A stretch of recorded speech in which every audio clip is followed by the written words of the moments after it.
आज हम बात करने वाले हैं सतलुज रिवर के बारे में। तो हिमाचल की ही कुछ ऐसी नदियां हैं मेन रिवर, तो उनके बारे में हम डिस्कस करेंगे। तो आज जो पहली रिवर है वो है सतलुज रिवर, क्योंकि हिमाचल प्रदेश की सबसे बड़ी नदी भी है। तो ये हिमाचल प्रदेश के अंदर 320 किलोमीटर तक ट्रैवल करती है और इसका वर्णन जो है ऋग्वेद के अंदर भी मिलता है। तो आइए सबसे पहले बात करते हैं कि इसका जो मेन सोर्स है वो कहाँ से आता है। तो वो आता है कैलाश पर्वत से। तो कैलाश पर्वत का एक मानसरोवर झील है, वहाँ पर जो राक्षस ताल झील है, तो वहाँ से इसका उद्गम होता है। और इतना भी कहा जाता है जो बाणासुर है, इसका श्रेय बाणासुर को जाता है कि हिमाचल प्रदेश में इस नदी को बाणासुर ही लेकर के आए थे। तो जब ये हिमाचल प्रदेश के अंदर एंटर करती है तो डिफरेंट डिस्ट्रिक्ट के बारे में पढ़ेंगे, ये किस किस डिस्ट्रिक्ट से ट्रैवल करती है। तो पहला जो डिस्ट्रिक्ट आता है वो आता है किन्नौर, फिर आता है शिमला, फिर उसके बाद आता है कुल्लू, और उसके बाद मंडी, सोलन और बिलासपुर।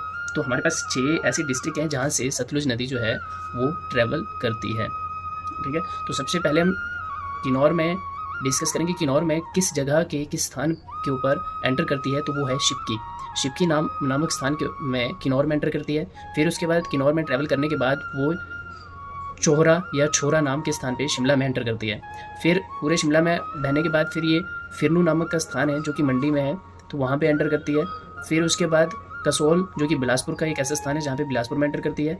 और उसके बाद भाखड़ा से बाहर निकल करके ये पंजाब में एंटर कर जाती है। तो जब ये पंजाब में एंटर करती है तो भाखड़ा जो डैम है वहाँ से बाहर निकलती है। तो उसके बाद जाकर के ये सिंधु नदी की एक सहायक नदी बन जाती है, जो कि मैं आगे बताऊंगा कि कैसे किस हिसाब से कौन कौन सी नदियाँ जो सिंधु में मिलती हैं और कौन कौन सी जो है वो गंगा में मिलती है। ठीक है, तो इसका जो वैदिक नाम है उसको नाम दिया गया सतुद्री, और जो संस्कृत नाम दिया गया वो है शताद्रु नाम दिया। और ग्रीक जब आए थे तो ग्रीकों ने इसी नदी को हुपनिस या हुपसीस के नाम से भी जाने लगे थे।